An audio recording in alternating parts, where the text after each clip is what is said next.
thank you for that introduction. I'm going to try to share the screen and then see if I can advance it. Hopefully, let me move this. So as you noted, Mosaic's meant a lot to our family, as our oldest son went to Trinity specifically because of Mosaic, and it was deeply influential for him, continues to be. He's pastoring a multiracial church down in the Houston area, and he never stops talking about how much Mosaic meant to him. And again, he got his MDiv there from Trinity, so we're grateful. Now, as was mentioned, we've had a little bit of change, but I don't mind if you don't mind. It just lets us go into more detail about the framing that we were going to do anyway. And so that's what this talk is called. Diversity is not the destination. So let me just, as it was mentioned earlier, right? We undoubtedly live in incredibly tumultuous times. We know that. Let's look at politics for just a second. And I won't come back to it after that. How about that? So in the last election that we just had, as in the one before, we had one group that overwhelmingly, more than any other group, voted for Donald Trump, and that was white evangelical Christians.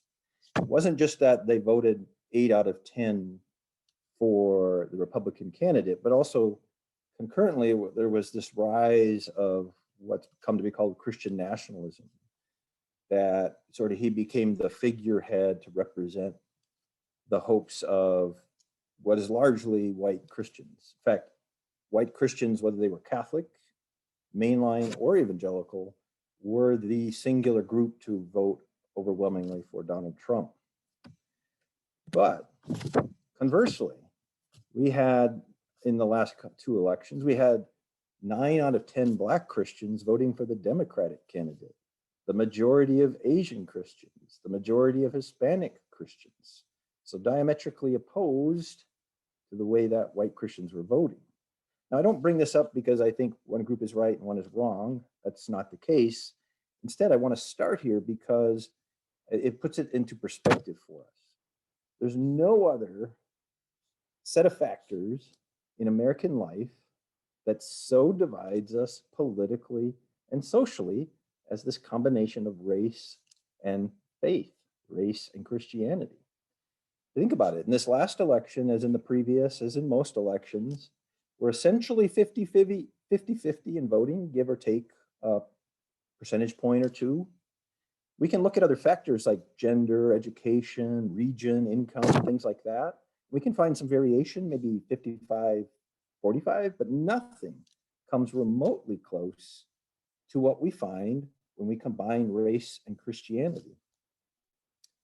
So we're called to be one, we know that, and we're also clearly, painfully, as Christians, divided. Certainly this has to grieve God. I mean, to see not just that we vote differently, right, but that we have mistrust for each other. As brothers and sisters in Christ, we are often angry at each other, or we're indifferent, we could care less, or we're incredulous at one another. Like, how can you do what you do? Just not understanding how we can believe and act in certain ways and call ourselves Christian. We've so defined our faith differently. So what's going on? That's what I want to look at with our time together. And I specifically want to do 4 things. So first of all, just demographically, what's happening with multiracial churches over time?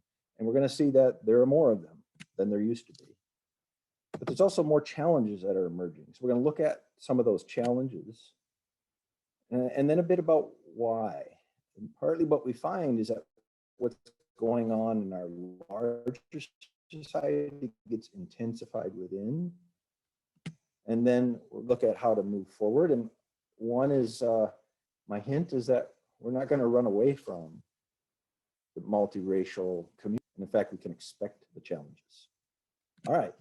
So let's start with the demographic look over the last 21 years. We've been following and surveying 4 separate surveys, usually about every 6 years.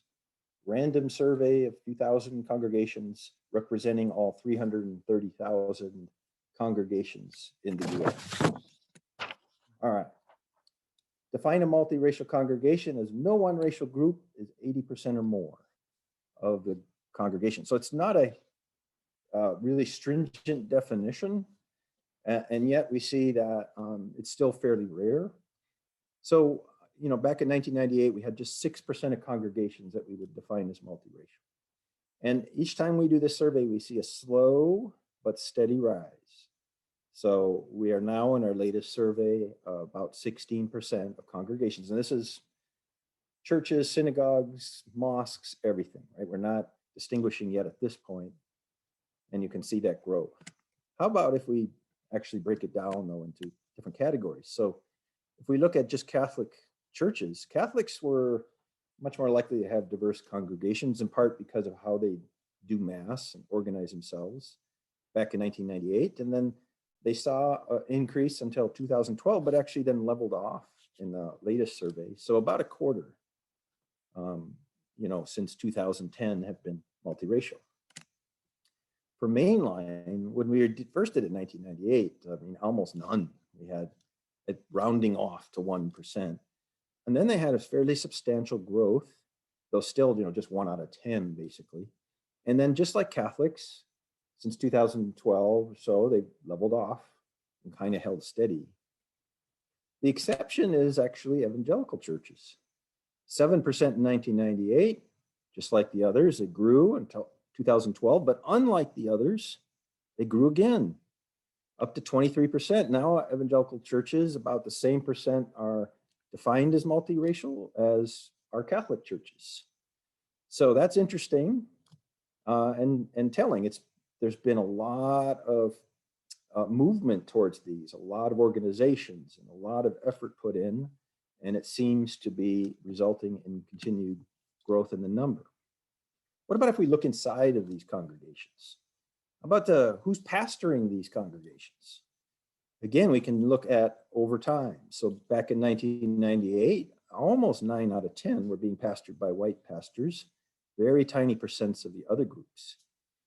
If you jump over to 2019, you see it's still majority white pastors, though it has steadily declined to about 7 out of 10 now.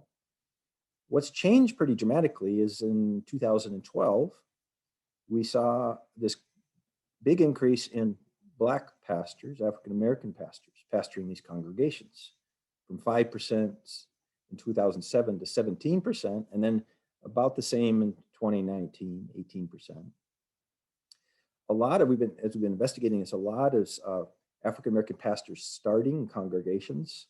Some are being called to diverse congregations, but a lot have had this vision and have planted churches.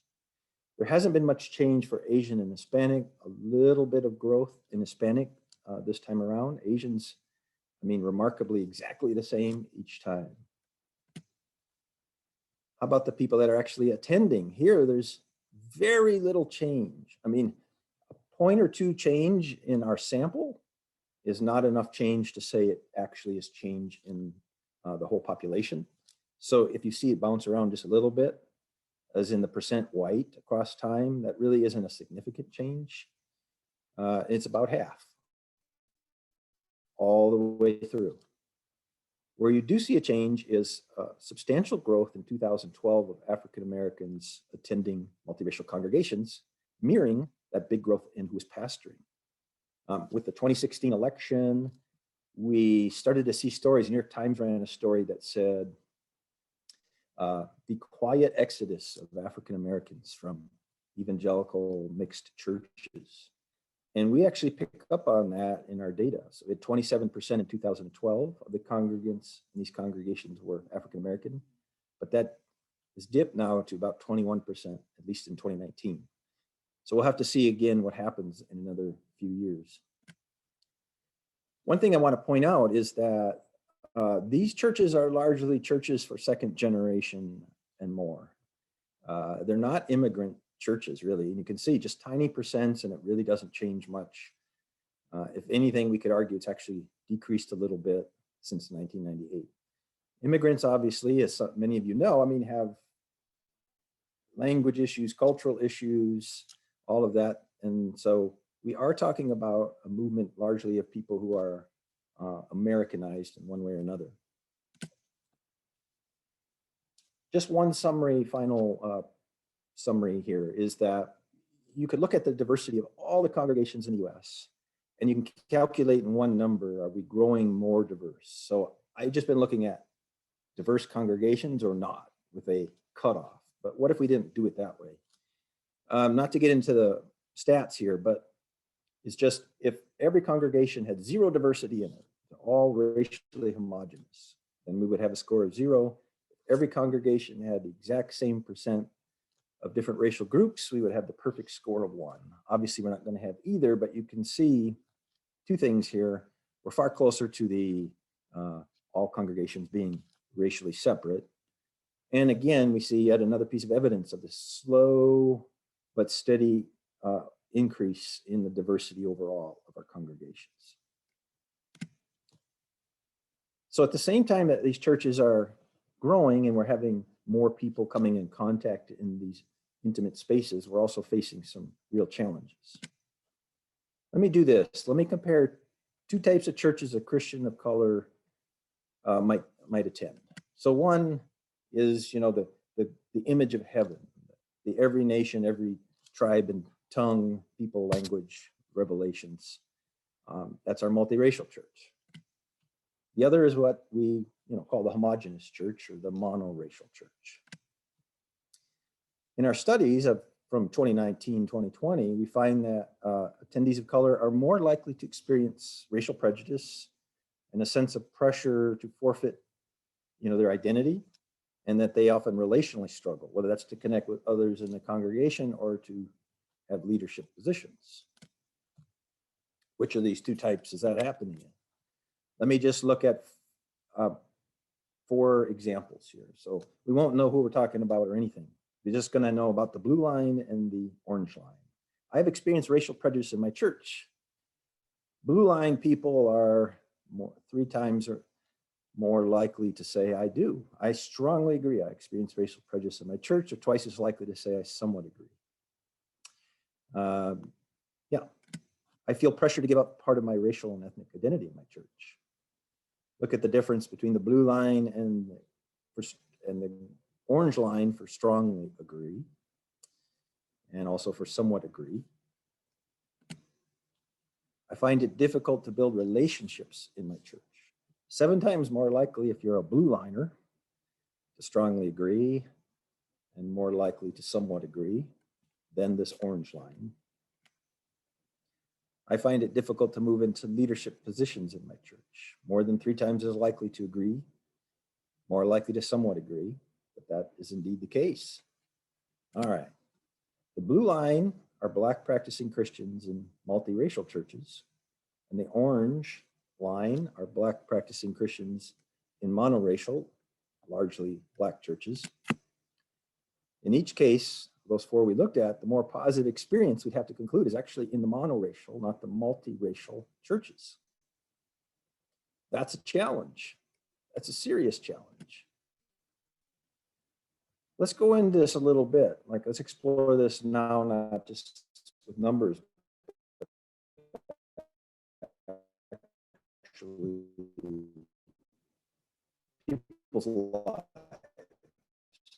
So I want to do this by doing 2 things here. I'm going to focus on 3 different perspectives, and you can see on your screen. I'm going to start with what I call a common white perspective. I grant up front there are always variety, but we're going to kind of from a national spokesman. In each case, we're going to look at 3 people who attend the same multiracial church and look at their experience, even though they're in that same congregation. And I'll be drawing on a book that hasn't come out yet. It's called Speaking of Grace, and it's written by a pastor of a multiracial congregation, Isaac Adams, out in the East Coast. Okay, so the most tragic impediment to an honest conversation about race in America is fear, an entirely realistic fear of being slain by the cancel culture.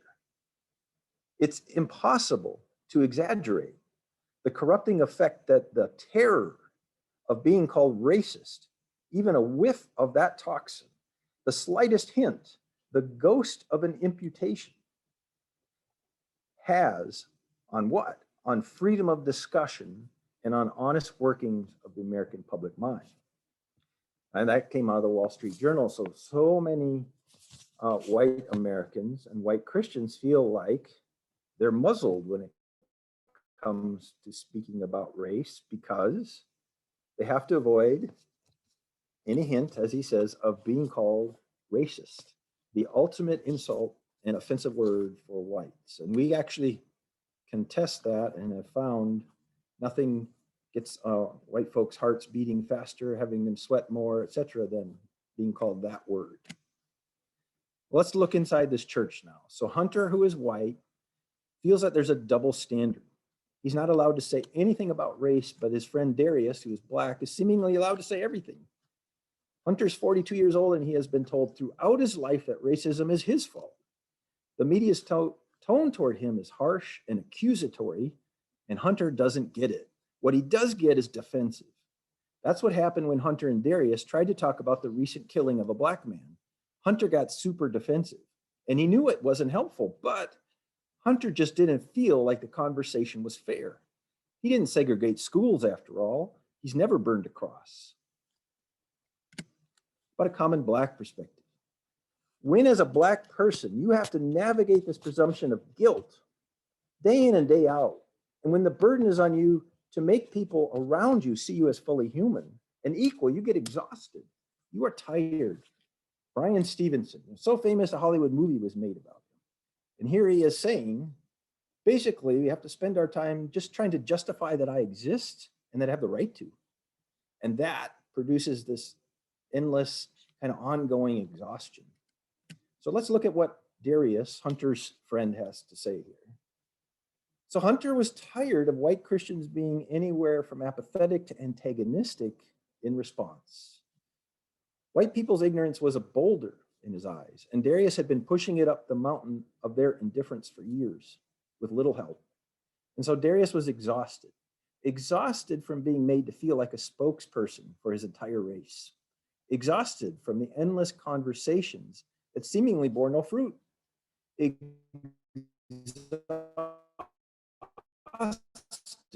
Notice how this keeps coming up, like Brian Stevenson says. By watching people like Hunter enter and lead discussions about racial matters as easily as they would chats about sports or abstract theological doctrines. Darius feels like Hunter can speak, but if Darius says anything, he has to say it perfectly, lest Hunter get defensive, lest Hunter not people find fault with his words and dismiss the entire point. I'm going to focus on an Asian perspective here. So many of you may have heard of Duke Kwan, very prolific, influential pastor. No matter how long you've been here in the US, you're always seen as different and foreign. People are always asking you, where are you from? And it leads to an ongoing sense of marginalization. Same church. Jane is a second-generation Korean American. Her given name is Yoonji, but that was far too ethnic and difficult to pronounce, so Jane it was. As she grew up, Jane wrestled with shame over her Asian heritage. After all, she was fetishized. She was always made to feel like a foreigner. Her ethnicity was always a game of whack-a-mole to most people. So if you're not Chinese, are you Japanese? What saddened Jane was that she had been told lots of times the black-white conversation needs to be addressed first in order to create space for other minority voices. Black and white people said as much. All the while, Jane was left feeling irrelevant, invisible. Her legitimate concerns trivialized and isolated because they didn't fit into the historic conflict between blacks and whites. Jane, Yoonji, is a puzzle piece.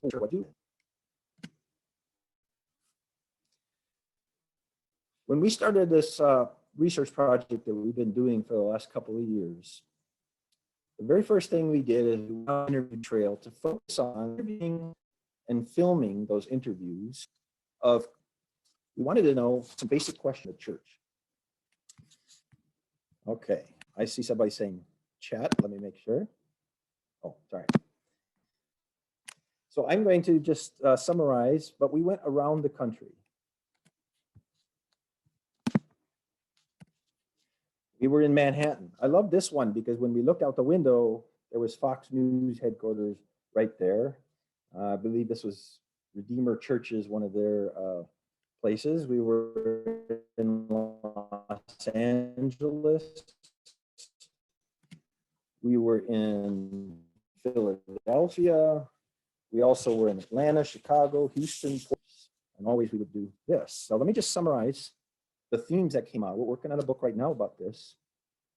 But these few quotes here will represent what we heard over and over again. My heart is broken.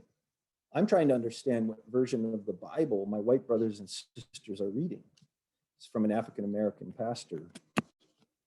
A lot of white institutions, what they do is smoke and mirrors. It's very painful for people of color in these institutions because the gap between what they're appearing to do and what they're actually doing is so wide. So Latina leader. We're seeing the continued removal of Christ from the church. It cuts deeply. Powerful statement by a Native American man. I see the same sad book being written over and over in racially diverse churches. That's a problem because the pain and the hurt and even the trauma is emerging where? Within the body of Christ in these multiracial congregations, not from without. An Asian leader, actually, who graduated, I'll say, from Trinity a few years back. Working on a chapter to summarize all of this, and it's framed as this, just what was said there, that we have something called betrayal trauma. What is betrayal trauma? It occurs when people or institutions on which someone depends upon significantly violates that person's trust or well-being.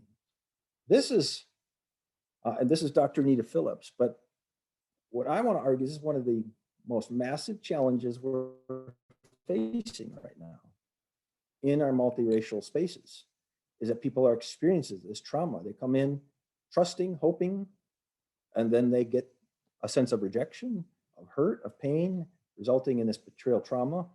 A number of times it forces people to either leave the faith or to really stumble and take some significant time to fully come back.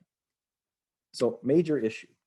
And what goes on without becomes intensified within. Let me just give you a couple of examples here. So we first did our survey in 2019, and we had this question: do you think our country has a race problem? And we're here just reporting, yes, I definitely think our country has a race problem. So 40% of practicing white Christians. So that's anybody who says that they are Christian, their faith is important, and they attend church regularly. 40% say that there is, compared to 75% of African Americans. Now, I'm just going to look at black and white for a moment. In a little bit, we'll get to every group here. Well, you know what happened in 2020. I mean, like these images here, we were seeing them on television every single day. We were seeing them on our social media. We were seeing all that discussion. We were seeing on the websites, just it was nonstop through the summer of 2020. So of course we're thinking, oh my word, we've got to redo the survey because certainly things will have changed. So we asked that same question then a year later after this tumult of 2020. What did we find? Less practicing white Christians said our country has a race problem. Let me just, that produced less people saying there's a race problem, and the opposite then for black Christians. So in 2019, there was a black-white gap of 35 percentage points. 1 year later, it had grown to 48 percentage points. And we can talk more about why this is, but let me give you one thing within my own field. We talk about a term called militant ignorance, okay? It's a frontline defense to resist attack on the racial hierarchy, or to, and that front line is just to deny it, to say, I don't know about it. And then when challenged, according to this theory, if it's challenged, like with what happened in the summer of 2020, you have to engage in more denial. And that might explain here this militant ignorance approach, why suddenly less people seem to think our country has a race problem.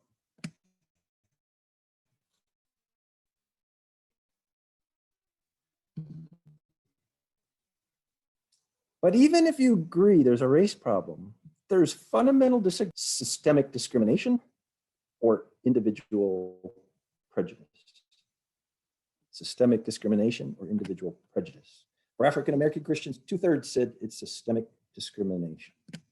For white evangelicals, 75% said no, it's individual prejudice. That's the problem.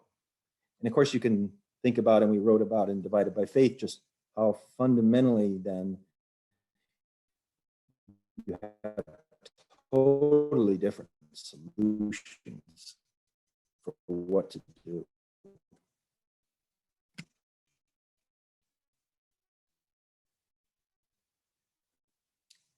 We asked another oppressive to minorities, do you agree or disagree? Christians agree with that statement. Compared to 60% of other Black Americans, 60% of Hispanic practicing Christians agree, compared to 50% of other Hispanic Americans. So Christian faith actually leads to more belief that the US has been oppressive to minorities. But it does just the opposite for white Christians.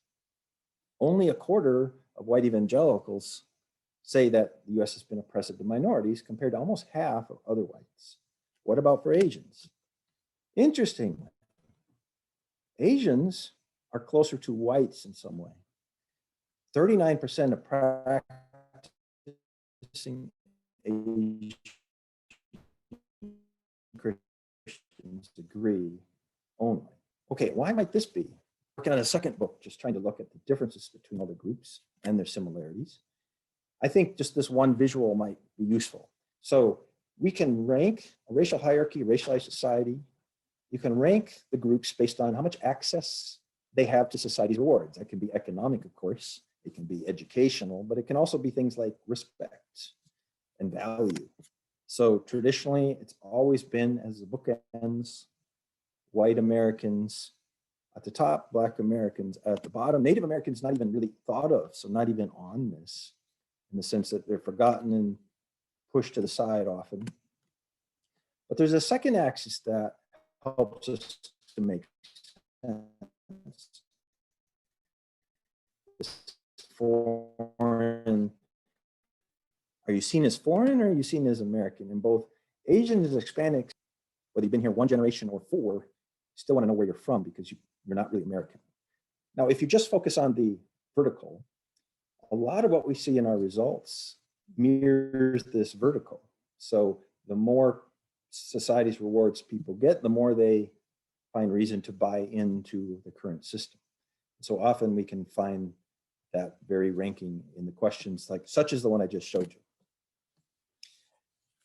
Well, when I say the racial mess that we've been talking about enters the church, let me focus on that for just a brief few seconds here. So I have a colleague at Ohio State who actually got her PhD from the university I work at currently, Corey Edwards. You may have heard of her. She wrote a book a few years ago called The Elusive Dream, a really powerful book. And what she concludes there is that interracial churches work to the extent, and this is really sad to me at least, they work only to the extent that they're comfortable places for whites to attend. So insofar as whites will be part of an interracial or multiracial church, the worship type, the length of the service, the preaching style, the organizational structures, they're all going to have to more closely resemble white church styles than other types. Why? She says because whites are accustomed to their cultural preferences and ideas as being the norm in nearly every single setting. So anything else feels wrong and typically just won't be tolerated. Let me just unpack that really briefly. And I think she does a brilliant job of this. So, she calls that white privilege, a term that we found in our research gets whites and white Christians in particular boiling mad. I mean, we allowed them to just tell us how they feel about those words, and they were not shy about actually cussing at us for even saying the words. So what is white privilege? 3 components, she says. One is what we call white structural advantage. So that's being in the position politically, economically, culturally, historically, numerically, being dominant in demographics, and of course in a the kind of system that we have, a democracy, to be the demographic majority is pretty huge. I can give you all these other things, the political, economic, cultural dominance as well. Now that structural advantage leads or facilitates the second one called white normativity. What is white normativity? That's the normalization of whites' cultural practices, ideas, values, so much so that whites do things and understanding about their life are accepted not as what whites do, but just that's how things are. That is the natural way of life. Anything else, any other way, is seen as ethnic or marginal and usually as inferior.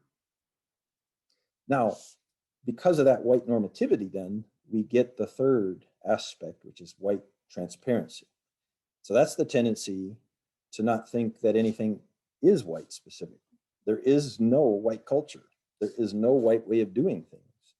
There's no white privilege. There's just people. You're American or you're not. So those are the components that she says, and all that boils down to her conclusion. Because whites are culturally and structurally privileged in this country, racially diverse organizations, to include whites at least, will have to accommodate whites. There's no other way. They will simply leave if they're not accommodated. So what does this mean? It means that for multiracial churches, if they want to stay interracial with white folks participating, racial minorities have to be willing to sacrifice their preferences, and or they have to assimilate to white preferences and accept white dominant status. This has been verified over and over in studies that have happened since she put this book out. Let me just give you one quick one here that was in this Sociology of Religion piece. So this is by several colleagues working at different universities around the country. In this particular study, they just looked at how Black and whites explain racial inequality. And then they wanted to see, does it vary or differ depending on if they attend multiracial congregations or not? So the question is, do they focus when explaining racial inequality, do they focus on individual reasons, which would resonate, as we saw with white evangelicals, quite strongly? Like, the reason we have inequality is Blacks and others lack motivation, or they're not working hard enough, versus structural explanations. It's discrimination, whether that be in the past or currently. It could be lack of access to quality education or jobs. So based on their national study, they concluded with this: attending a multiracial congregation is unassociated with whites' explanations of racial inequality. So whether they're in a mixed church or not doesn't alter how they see it. They still see it as individual. And for African Americans who attend multiracial congregations, this is interesting. They're actually less likely to affirm structural explanations for Black-white inequality than for African Americans attending Black churches.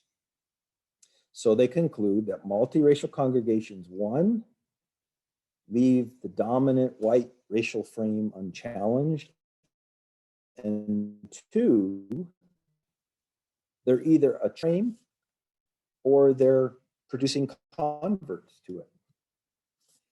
Oh, well, okay.